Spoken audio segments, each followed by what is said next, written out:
오늘 하나님 말씀은 에스겔서 15장 1절부터 8절까지의 말씀을 같이 보겠습니다. 주의 말씀이 또 내게 임하니라. 이르시되 사람의 아들아, 포도나무가 다른 나무보다 무엇이 더 나으며 숲의 나무들 가운데 있는 가지보다 무엇이 더 나으냐? 거기에서 나무를 취하여 무슨 작업을 하겠느냐? 혹은 사람들이 그것에서 못을 취하여 그 위에 무슨 그릇을 걸겠느냐? 보라, 그것은 땔감으로 불에 던져졌느니라. 불이 그것의 두 끝을 삼키며 그것의 한가운데는 불타게 되었으니 그것이 무슨 작업엔들 적합하냐? 보라, 그것이 온전한 때에 어떤 작업에도 적합하지 아니하였거늘 하물며 불이 그것을 삼킴으로 그것이 불타게 되면 무슨 작업엔들 적합하겠느냐? 그러므로 주 하나님이 이같이 말하노라. 내가 숲의 나무들 가운데 있는 포도나무를 불에 내주어 땔감이 되게 한 것 같이 예루살렘 거주민들도 내주리라. 내가 그들을 향해 내 얼굴을 고정하리니 그들이 한 불에서 나와도 다른 불이 그들을 삼키리라. 내가 그들을 향해 내 얼굴을 고정할 때 내가 주인인 줄 너희가 알리라. 그들이 범법하였으므로 내가 그 땅을 황폐하게 하리라. 주 하나님이 말하노라. 아멘. 신약의 기준으로 볼 때 요한복음 15장에서 포도나무 이야기가 나오는데, 이 포도나무는 예수 그리스도고 우리는 그 나무의 가지다, 이렇게 말씀하시고 있습니다. 근데 구약에서도 포도나무의 비유를 들 때는, 그때는 우리 그리스도인들이 없을 때잖아요. 예수님 오시기 전이니까. 그래서 이 구약에서는 포도나무를 이스라엘에 비유해서 말씀하시는 경우들이 이제 종종 있습니다. 그래서 이스라엘을 포도원이나 포도나무에 비유하고 있는데, 오늘 이 에스겔서 15장의 포도나무는 이스라엘을 비유해서 말씀하시는 내용입니다. 에스겔은 이 포도나무 비유를 통해서 이스라엘 민족에게 무슨 말을 하려고 했는가? 하나님이 지금 이스라엘에 대해 어떻게 생각하시는가? 이 경고의 메시지를 전하고자 했습니다. 그래서 하나님의 심판이 곧 예루살렘에 임하게 될 것이고, 너희들이 이 말씀에 합당하게 반응하지 않으면 심판받게 될 것을 말하고 있습니다. 영적으로 우리는 포도나무의 가지라고 말씀드렸습니다. 그래서 우리는 예수 그리스도로부터 양분을 받는 포도나무 가지이기에, 우리도 오늘 이 본문 말씀을 통해 이것을 어떻게 영적 교훈을 얻을 수 있는가를 잘 살펴보려고 합니다.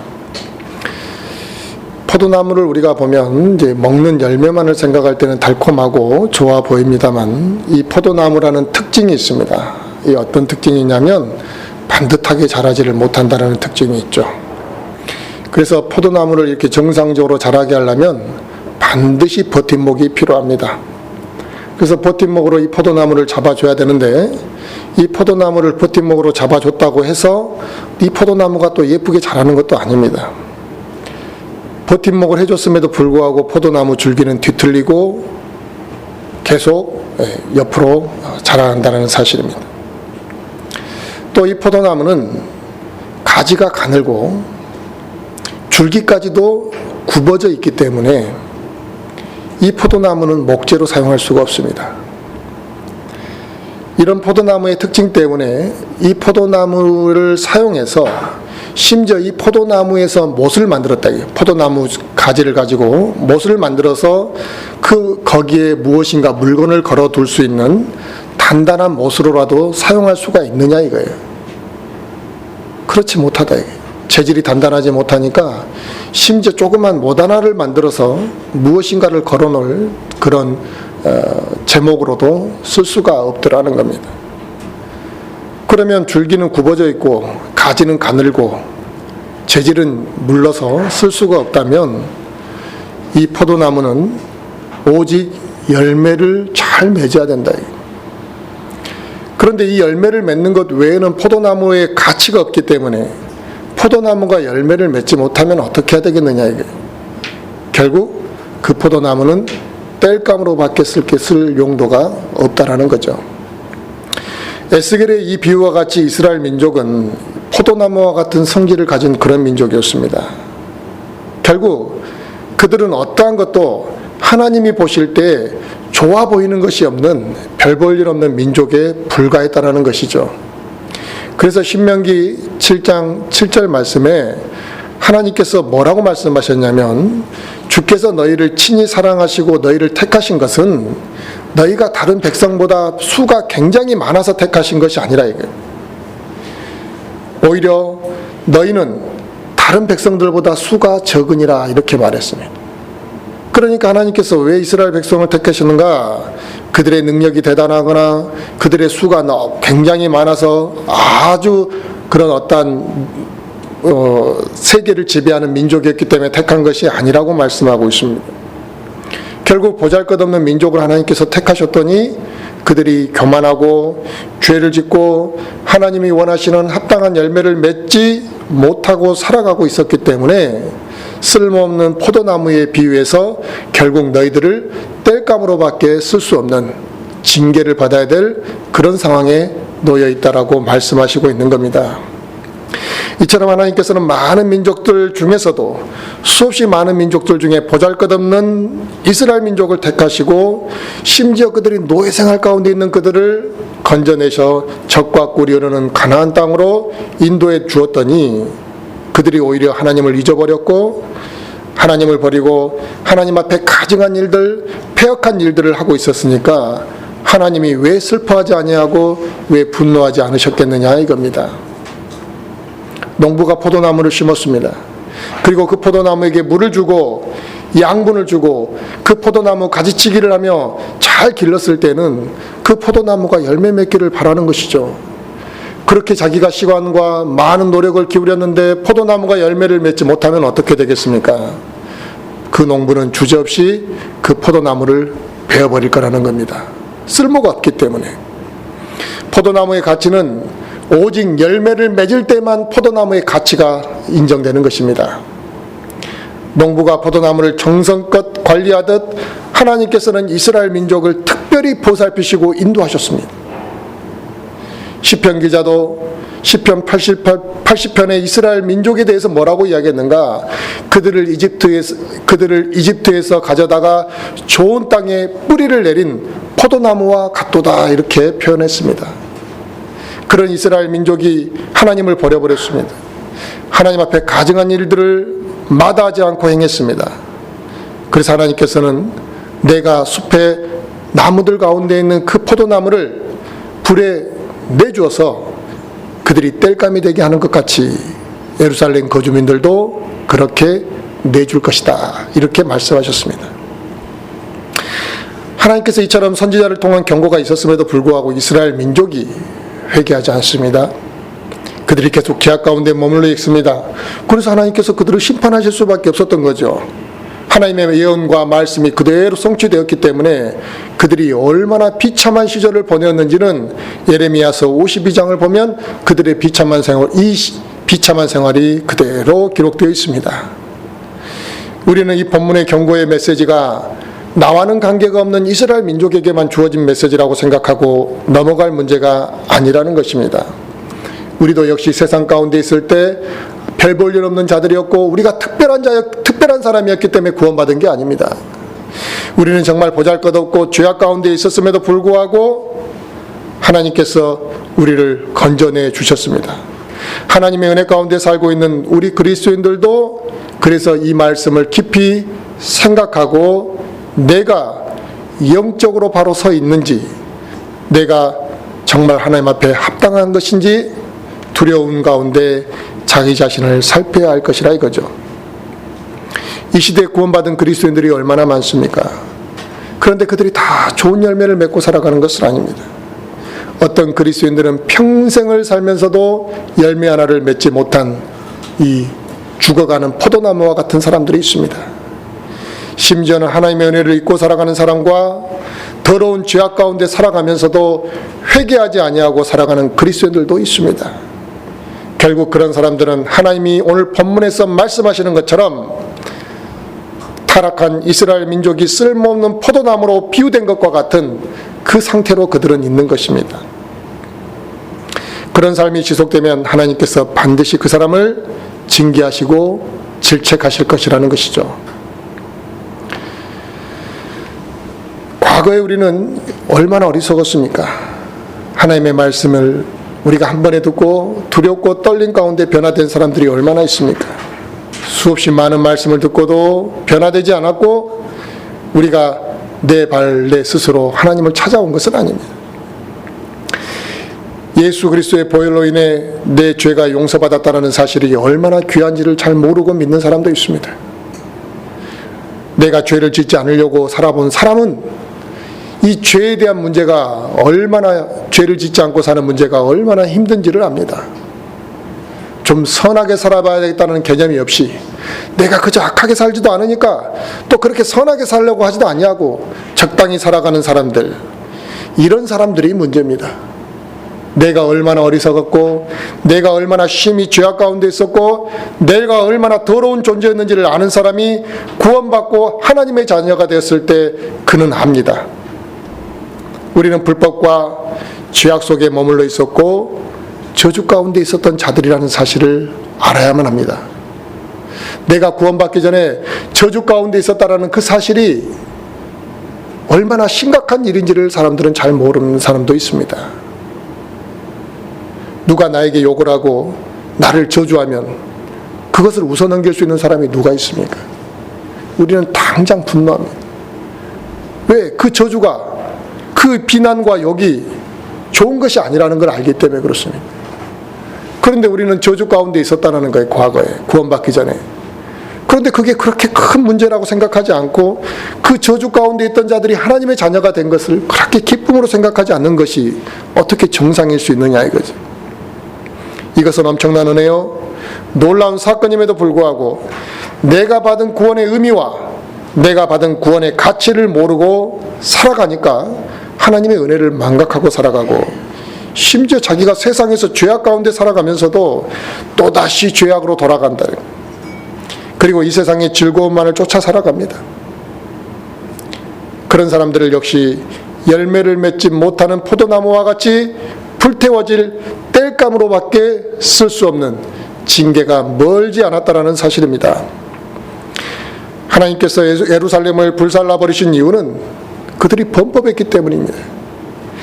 이스라엘 민족이 하나님과 맺은 언약을 어기고 하나님을 배반하고 그들이 죄를 지었는데, 하나님께서는 이스라엘 민족에게 그들이 너희들이 나를 떠나서는 아무것도 아니라는 사실을 그 경고의 메시지를 통해 알려주고자 했습니다. 그런데 이스라엘 민족은 자기들이 무엇이나 대단한 줄 알았습니다. 그래서 그 경고를 무시해버렸습니다. 그 경고를 무시하니까 하나님의 말씀과 뜻에 순종하지도 아니했던 것입니다. 포도나무 가지가 포도나무에서 수액을 받아야지만 잎을 내고 열매를 맺을 거 아니냐 이겁니다. 그 가지가 나무의 줄기에서 떨어져 나가면 말라 죽게 되는 것이고 당연히 열매를 맺을 수 없는 것이죠. 이스라엘 민족도 그랬습니다. 그들은 하나님으로부터의 정상적인 공급을 받지 못하는, 하나님과 교제가 단절되어 버렸습니다. 그래서 쓸모없는 포도나무 가지가 되었고, 그것은 그 가지를 불사르듯이 하나님께서는 이스라엘 민족을 심판하셨다 이겁니다. 우리는 어떻습니까? 우리가 하나님과 교제가 단절되고 하나님의 말씀을 듣지 아니하고 하나님의 말씀을 공급받지 아니하면 우리가 어떻게 자라고 우리가 어떻게 열매를 맺을 수 있느냐는 것입니다. 요한복음 15장을 한번 같이 찾아보겠습니다.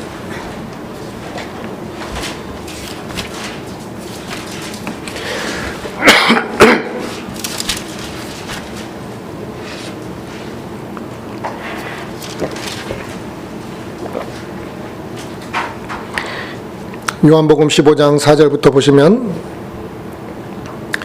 내 안에 거하라, 나도 너희 안에 거하리라. 가지가 포도나무 안에 거하지 아니하면 스스로 열매를 맺을 수 없는 것 같이 너희도 내 안에 거하지 아니하면 더 이상 열매를 맺을 수 없느니라. 나는 포도나무요 너희는 가지니라. 사람이 내 안에 거하고 내가 그 안에 거하면 바로 그 사람은 많은 열매를 맺나니 나 없이는 너희가 아무것도 할 수 없느니라 그랬습니다. 아멘. 분명히 우리가 주님 안에, 주님이 내 안에 거하지 아니하면 열매를 맺지 못한다, 이렇게 말씀하시고 있습니다. 우리가 열매를 맺어야 된다, 우리가 성령의 열매를 맺어야 되고 또 삶에 많은 열매를 맺어야 된다, 이런 표현을 하는데 어떻게 열매를 맺어야 되느냐 이거예요. 내가 주님 안에 거하고 주님이 내 안에 거하지 아니하면 그 열매 맺을 수 없다, 이겁니다. 그리고 예수 그리스도 없이는 곧 우리가 아무것도 할 수 없다라는 말씀인데, 우리는 이 주님을 배제하고 내가 무엇인가를 하기 위해 발버둥 치고 있다라는 겁니다. 그러니까 우리가 겨울 수련회를 통해서 무엇인가 좋은 은혜를 받았습니다. 그런데 내가 이제는 올해는 한 해를 어떻게 살아가야 되겠다 계획을 세웠는데, 주님을 배제한 계획, 기도하지도 아니하고 주님의 뜻을 묻지도 아니하고 그냥 내가 열심히 살아야지, 이런다고 해서 그 목표가 달성되고 그 목표가 열매로 맺어지는 것은 아니라 이겁니다. 내가 무엇인가 해보기 위해 발버둥 치고 내 의지로 내가 무엇인가 선한 행위를 할 수 있다고 생각하고 또 내 의를 좀 드러내 보려고 하고 나의 삶의 방향을 모든 걸 내 뜻대로 결정하고 나서 내가 내린 그 결정에 하나님은 복을 주시기를 원한다, 이건 열매를 맺을 수가 없습니다. 그러나 하나님의 뜻을 먼저 구하고, 우리가 만약에 하나님의 뜻을 먼저 구하지 아니하고 예수님이 배제된 나의 결정에 하나님이 도와주시기만을 바라는 마음을 갖고 있다면 그 사람은 아직 주님 안에 거하지 아니하고 주님이 그 사람 안에 거하지 않고 있는 것입니다. 성령님께서 그 사람 안에서 살아 역사하시는 모습이라 할 수가 없는 거죠. 얼마나 많은 그리스도인들이 하나님의 마음을 먼저 살피지 않고 살아가느냐 이거죠. 하나님께서 내 삶에 어떠한 부분을 원하시는지 묻지도 않습니다. 하나님의 인도하심을 기다려보지도 않습니다. 그저 내가 무엇을 하겠다라는 결정만을 우리는 있습니다. 그리고 내가 무엇을 하기로 했으니까 그 결과에 복을 달라, 우리는 이렇게 잘못된 조건, 잘못된 기도, 잘못된 신앙생활을 하고 있다 이겁니다. 자녀가 잘 성숙하면 부모의 마음을 알게 됩니다. 그래서 부모의 뜻에 순종하려는 마음이 있습니다. 그런데 철이 없고 또 나이가 들어도 이 잘 성숙하지 못한 아이들은 무엇인가 부모의 부탁과 부모의 말에 조건을 답니다. 어린아이들 그런 말 잘 하잖아요. 나 이거 하면 얼마 줄 거냐, 나 이거 하면 뭐 사줄 거냐고. 바로 이런 자녀의 철없는 모습이나 뭐가 다르냐 이거예요. 우리가 하나님 앞에 기도하고 하나님 앞에 섬기는 모습이, 나 이거 하면 하나님 뭐 해주실 거냐. 하나님의 뜻과는 어긋난 결정을 하고 나의 뜻대로 살아가는 방식이 결국 하나님과 멀어지는 것이거든요. 자신이 포도나무 가지인 것을 망각하고 열매를 맺지 않으려고 한다. 그럼 쓸모없는 포도나무죠. 결국 그런 사람은 하나님으로부터 징계를 받게 되는 것이죠. 그런 모습이 오늘 본문에 나온 이스라엘 백성과 뭐가 다르냐 이겁니다. 우리는 예수 그리스도를 통해서 지속적인 양분을 공급받아야만 하는 사람들입니다. 그러면 그 양분을 어떻게 지속적으로 공급받을 것이냐? 하나님과의 교제가 필수적이죠. 하나님과의 교제는 무엇을 말하는 것인가? 우리가 기도하고 말씀을 듣고 말씀을 묵상하는 모든 것들이 하나님과 교제하는 것입니다. 그러므로 지금까지 나의 기도가 막혀 있었다고 한다면 지금 즉시 기도하시기 바랍니다. 적당히 기도하는 것은 좋지 않습니다. 우리는 일주일에 한 번 기도하는 것도 힘들어할 뿐만 아니라 무릎을 꿇고 기도하는 것도 해보지 않는 사람들이 있습니다. 그러나 내가 책상에 앉아서 그냥 기도하는 것과 서서 기도하는 것과 무릎을 꿇고 기도하는 것이 그 마음의 자세가 어떻게 똑같냐 이거예요. 해보면 알잖아요. 그런데 앞을 바라보고 운전하면서 이것저것 생각하면서 나는 기도하고 있다라고 이렇게 말하는 사람도 봤습니다. 그게 그 사람의 기도의 전부라는 거예요. 아무 기도도 못해 평소에는. 집에서 그렇게 널널한 시간이 있고 혼자 있는 시간이 있을 때도 못하고 오직 기도를 언제 하냐. 그래도 양심에 조금 가책은 있으니까 운전하면서 신호등 기다릴 때 기도하고 이런다. 그런 기도와 정말 내가 하나님과 온전히 조용한 시간에 무릎을 꿇고 기도하는 것과 어떻게 그 기도의 깊이가 똑같을 수 있겠습니까? 하나님 앞에 무릎 꿇는 거 귀찮게 여기지 말고 그걸 힘들게 여기면 안 됩니다. 기쁜 마음으로 하나님과 교제의 문을 우리가 열어가시기 바랍니다. 기도를 방해하는 내 삶의 요소가 있다면 우리는 그것을 단호하게 제거해 버려야만 합니다. 그리고 모든 것에 하나님의 뜻을 찾아야만 하고 하나님의 뜻에 순종하는 삶으로 이어져야만 한다는 것입니다. 이스라엘 민족이 범법하고 돌이키지 않았을 때 하나님께서는 분명히 그들을 쓸모없는 포도나무와 같다 이렇게 말씀했습니다. 즉 그들은 하나님의 경고를 무시하고 하나님의 법을 어기고 하나님을 배반하여 우상을 섬기게 되었을 때 그들의 먼저 나타나는 현상은 하나님과 단절된 현상이 먼저 나타났던 거죠. 그로 인해서 하나님 그 단절된 결과가 쓸모없는 포도나무로 전락해버렸던 것입니다. 이스라엘 백성은 택함받은 백성이었습니다. 하지만 그들이 하나님으로부터 택함을 받았다 할지라도 하나님을 떠나서는 아무것도 할 수 없는 존재라는 사실을 깨달아야만 했습니다. 그런데 그들은 그걸 깨닫지 못했습니다. 나는 택함받은 민족이라는 것만 알았습니다. 우리 그리스도인들도 택함받은 사람들입니다. 구원받은 그리스도인들은 이 세상으로부터 성별받은 사람들입니다. 나에게 천국이 약속된 사람이라는 것들을 다 압니다. 그러나 내가 그리스도를 떠나서 예수님을 떠나서는 아무것도 할 수 없다는 것을 깨달았어야만 하는 거죠. 우리는 예수 그리스도를 떠나서 아무것도 좋은 열매를 맺을 수가 없고 교제가 단절되고 영적인 것들이 공급되는 것을 차단되어 버리면 하나님의 마음을 알아갈 수도 없을 뿐만 아니라 주님과 함께하는 삶을 살지 아니하면 풍성한 열매를 절대로 맺을 수 없다는 것입니다. 결국 이스라엘 민족과 같이 구원받은 이후에 하나님을 떠나서 이 세상의 즐거움과 이 세상의 만족을 위해 살아가고 이 세상의 물질에 대한 욕구만을 가지고 살아간다면 우리는 좋은 열매를 맺을 수 없을 뿐만 아니라 우리의 그 가지 상태가 말라가고 있는 것입니다. 점점 쓸모없는 포도나무가 되어가고 있는 상태라는 것입니다.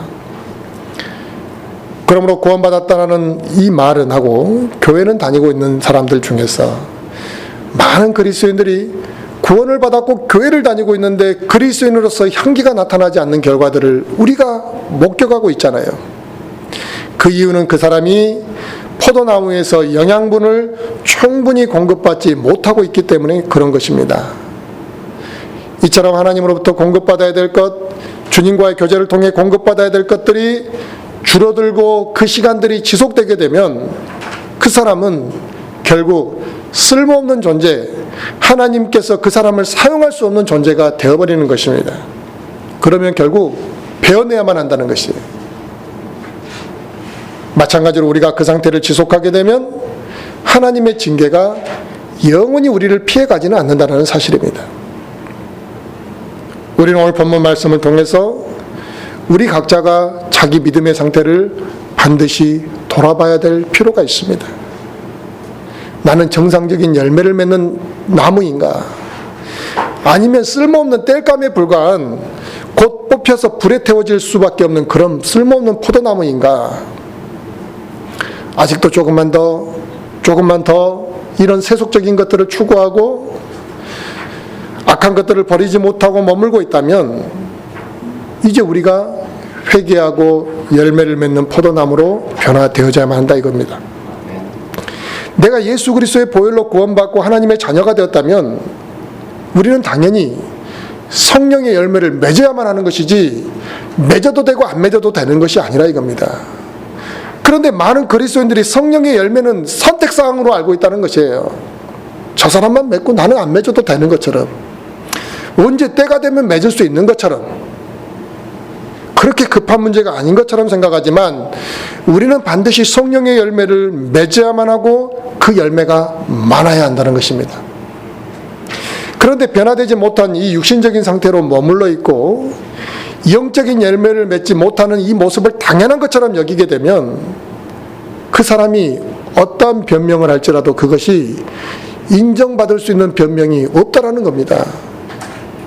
우리는 예수 그리스도로 인해 변화되어야 하고 주님으로 인해 나에게 열매가 나타나야만 합니다. 우리는 도로 올리브 나무 같은 존재였습니다. 우리는 도로 올리브 가지였습니다. 그런데 참 올리브 나무인 예수 그리스도께 접붙여졌습니다. 그러면 우리가 어떻게 되냐 이게. 도저히 성질이 같지 않는 이 두 가지가 접붙여졌어요. 이제 우리는 그 참 올리브 나무와 같은 성질을 입어야만 하는 것입니다. 계속 돌 상태에 있다면 그것은 하나가 될 수 없는 것이라 해요. 그런데 오랜 시간 교회를 다녔지만 영적으로 성장하지 못하고 계속 영적 어린아이로만 머물러 있는 사람들 보게 됩니다. 그런 사람들은 결국 교회 안에서 믿음의 뿌리를 잘 내리지 못하고 남에게 상처도 주고 또 다른 사람에게 시험거리를 제공하고 교회의 어떠한 기둥의 역할을 해나가지를 못한다는 것입니다. 포도나무는 뒤틀려 있고 그래서 펼 수가 없습니다. 가늘어서 그 어떤 목재도 만들 수 없다 그랬습니다. 내가 주 안에서 정상적으로 바르게 성장하지 않냐면 우리는 이 뒤틀린 포도나무와 같이 그렇게 삐뚤어져 있게 된다는 것입니다. 그러면 서 있지를 못하죠. 항상 다른 사람의 도움을 받아야만 된다는 것입니다. 이런 성도들이 교회 안에 많게 되면 어떻게 되겠습니까? 이런 믿음과 영적 상태로 교회가 어떻게 강건하게 세워질 수 있고 그들의 기도가 어떻게 응답받을 수 있겠느냐 이겁니다. 하나님께서 맡기신 역할을 감당할 수가 없는 교회가 되는 것입니다. 우리는 합당한 열매를 맺어야 하고 하나님께 쓰임받는 도구가 되어야만 하는 것이지 다른 것이 아닙니다. 지금 하나님께 우리에게 원하시는 건 그겁니다. 교회 출석을 잘하라, 물질을 많이 갖다 내라, 이러한 것이 아니라 하나님께 쓰임받을 수 있는 도구로서 준비되어지고 포도나무 가지면 가지답게 열매를 맺으라는 것입니다. 하나님께서 우리에게는 열매를 맺을 수 있도록 좋은 것들을 공급해 주시고 있기 때문에 그렇습니다. 그래서 하나님께서는 우리 각자가 아름다운 열매, 풍성한 열매를 맺기를 기다리시는 것이지 좋은 것을 공급해 주지 않으시면서 열매를 맺어라 이렇게 말씀하시는 게 아닙니다. 주시는데 우리가 거부하고 받지 아니하고 그걸 잊어버리고 살아가고 그러니까 열매를 못 맺는 거죠. 하나님께서는 많은 것들을 공급해 주셨을 뿐만 아니라 많은 시간들을 기다려 주셨습니다.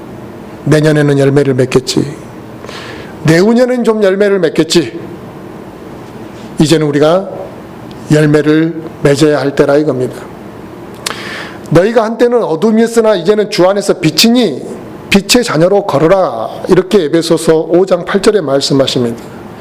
과거에는 너희가 어둠이었어요. 그러나 이제는 주 안에서 빛이니 빛의 자녀답게 걸으라는 거예요. 아직도 어둠의 자식처럼 마귀 자식들이 좋아하는 그런 행위들을 추구하고 그런 것들을 쫓아 살아가는 삶을 살지 말라는 것이죠. 우리는 어떤 열매를 맺어야 하는가? 수많은 열매들이 있습니다. 열매를 맺어야 하는데 어떤 열매를 맺어야 되느냐? 그 열매가 뭐냐 이거예요. 그냥 사랑? 뭐지? 이렇게 생각하면 어떻게 됩니까? 열매를 어떤 열매를 맺어야 될지도 모르면서 열매를 맺는다는 것은 웃기는 일이라 이거예요. 갈라디아서 5장을 한번 볼까요?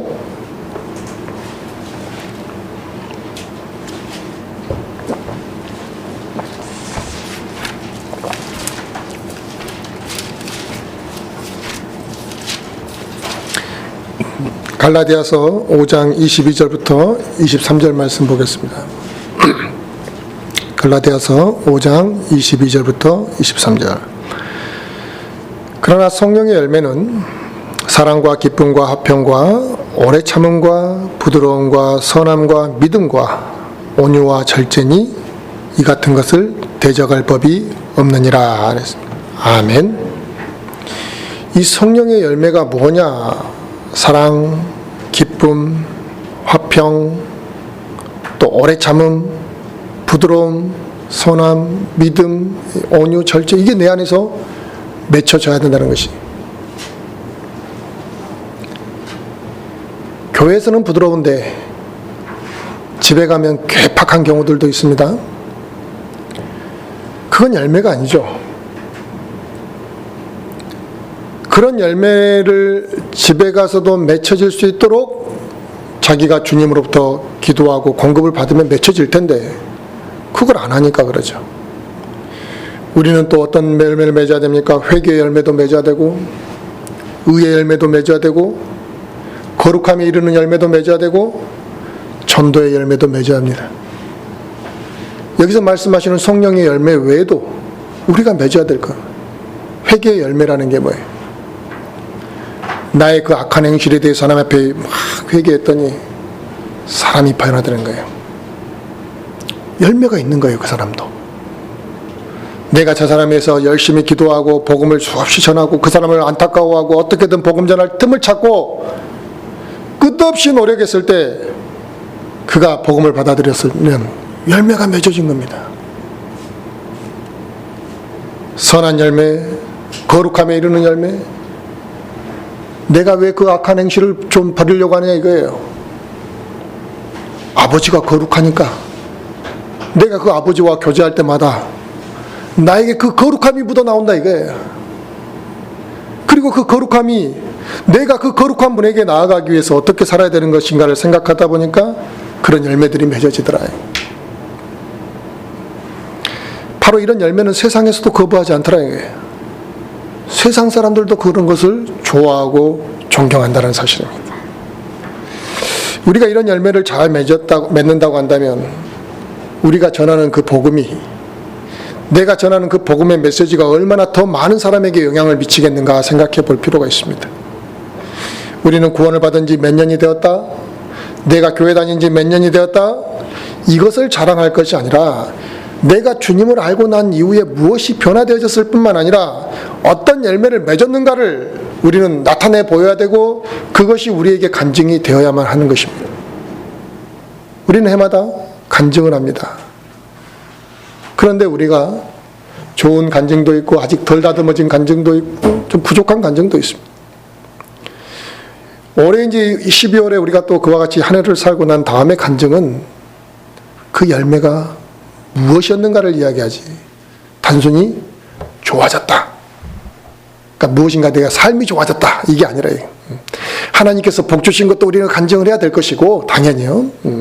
그래서 그 복으로 인해 내가 많이 좋아진 것도 간증해야겠지만 열매가 무엇이었는가, 이것이 정말 아름다운 간증이 되겠죠.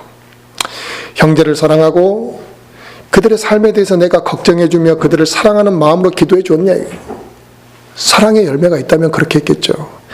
아니면 무관심으로 그냥 일관해버렸냐, 교회 세워짐을 위해 기도하고 있느냐, 아니면 그저 나만 생각하고 나밖에 모르고 살아왔느냐. 내 안에 주님이 주시는 기쁨과 평안이 없다면 우리는 바로 그런 열매를 맺지 못하고 살아가는 것입니다. 그리스도 안에 형제 자매에 대한 사랑도 우리가 하지 못하면서 무슨 전도를 하냐 이게. 지금 우리가 이 지체들도 사랑하지 못하면서 다른 사람을 데리고 와서 무슨 사랑을 우리가 쏟아부을 수 있냐 이게. 또 내가 이 지체도 사랑하지 못하면서 다른 사람에게 복음을 전할 때 그 믿지 않는 자들의 혼을 어떻게 우리가 불쌍히 여길 수 있는 마음을 가질 수 있겠습니까? 그저 형식적으로 너 예수 믿어라 이게, 지옥 안 가려면. 우리는 그 말밖에 할 수 없는 것입니다. 또 우리가 교회 안에서 말로 상처받는 일들이 종종 생기죠. 사람이 왜 말에 실수를 안 하겠습니까? 조심해야 되겠지만 우리가 그런 상처를 받았을 때 이겨내지 못하고 그렇게 되면 주님의 몸된 교회가 세워지는데 희생할 수 있겠냐 이게. 그 말 한마디도 이겨내지 못한다면. 이 열매를 맺는 것이 내 노력으로 맺으려고 하는 것이 아니라 내가 주님 앞에 낮아지고 겸손해지고 주님이 나와 함께 하시면 충분히 맺어지는 것입니다. 주님을 배제하고 내가 겸손해진다, 내가 주님을 배제하고는 낮아져야 되겠다, 이게 아니라 이거예요. 내가 예수 그리스도께서 나와 함께 하시면 충분히 우리를 겸손하게 만드실 수 있고 우리를 인내하게 만드실 수 있습니다. 그리고 우리가 정상적으로 잘 자라나는 포도나무 가지라고 한다면 주님으로부터 그것을 공급받게 된대요. 뭘 공급받는 거죠? 주님의 마인드, 주님의 성품을 공급받게 되는 거예요. 주님이 온유했으니까 그 온유함이 나에게 나타나는 거예요. 주님의 부드러움이 나에게 공급되니까 그 부드러움이 나에게서 나타나는 것이라 이겁니다. 그러므로 내 안에 온유함이 없고 내 안에 부드러움이 없고 내 안에 절제가 없다면 우리는 그것을 어디서 찾아야 되느냐 이거예요. 책을 읽고 훈련받는 것이 아니라 하나님의 말씀을 듣고 우리가 그분과 기도하고 그분과의 교제를 통해서 또 지체들과의 어떠한 교제를 통해서 우리가 그것들을 공급받아야만 한다 이겁니다. 이러한 것들이 우리가 열매 맺는 것이에요. 모든 것에 절제함이 필요하죠. 이 절제의 열매가 우리에게는 필요합니다. 제가 우리 학생들에게 핸드폰에 대한 우려를 수없이 말하고 있지만 절제 잘 못합니다.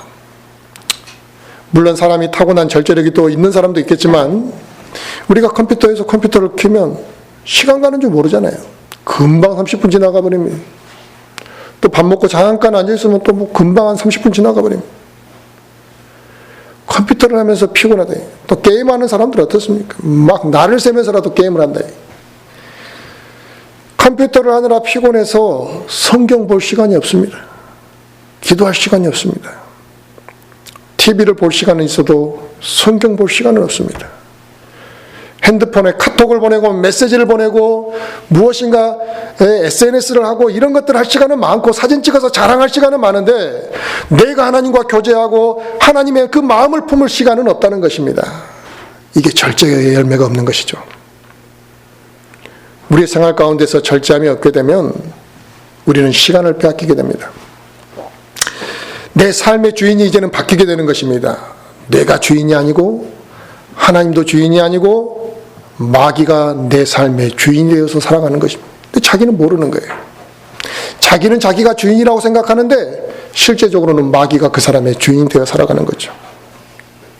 오늘 본문 말씀이 이스라엘 민족에 대한 하나님의 그 안타까움과 진노의 질책이지만 나의 지금의 영적 상태가 이 쓸모없는 포도나무와 같이 열매도 없고 가늘고 삐뚤어지고 메말라서 이제 쓸모없는 상태가 되질 않았냐.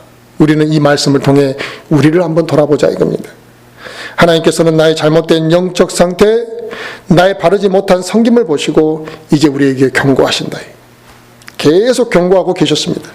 그럼에도 불구하고 내가 이 잘못된 믿음을, 잘못된 영적 자세를 변화시키지 않으려고 한다면 이제는 완고한 이스라엘 백성에게 하나님께서 징계하셨듯이 불에 타버리는 포도나무와 같은 징계와 질책이 이제 우리에게 남아있다 이겁니다. 나의 심각한 영적 문제를 회개하지 않고 바로잡지 않는다면 우리는 그 징계로 인해 많은 것들을 잃어버리게 됩니다. 징계를 받고 나면 이제 많은 것을 잃어버리게 되고 후회하게 될 것입니다. 그러면 우리가 하나님과의 정상적인 관계를 이어가고 하나님을 바르게 섬겨야 되며 이 포도나무에서 포도의 열매가 풍성히 맺혀하는 것처럼 우리가 하나님의 자녀로서의 합당한 열매를 반드시 맺어야만 하고 풍성히 맺어야만 합니다. 우리는 교회의 외형을 먼저 생각할 문제가 아닙니다. 그거 신경 쓰지 말라는 게 아닙니다. 어떤 사람은 교회를 더 예쁘게 꾸미고 싶은 그 마음, 그게 잘못됐다는 게 아니죠. 숫자가 많아지면 좋겠다라는 것이 그 생각 자체가 잘못된 것은 아닙니다. 하지만 외형만 신경 쓰는 건 잘못이라는 거죠. 내면을 살피고 나의 영적 성장을 먼저 생각해야만 합니다. 우리 모두가 주님을 다시 만나게 됐을 때 그리스도의 심판석 앞에서 우리의 열매들이 나타나지 않겠습니까? 그 심판석 앞에서 우리가 어떠한 열매를 나타내게 될지 우리 모두가 그걸 생각하면서 이제 올해 한 해부터 2017년부터 열매 맺는 그러한 영적 생활 또 우리 성도들이 되기를 간절히 바라겠습니다.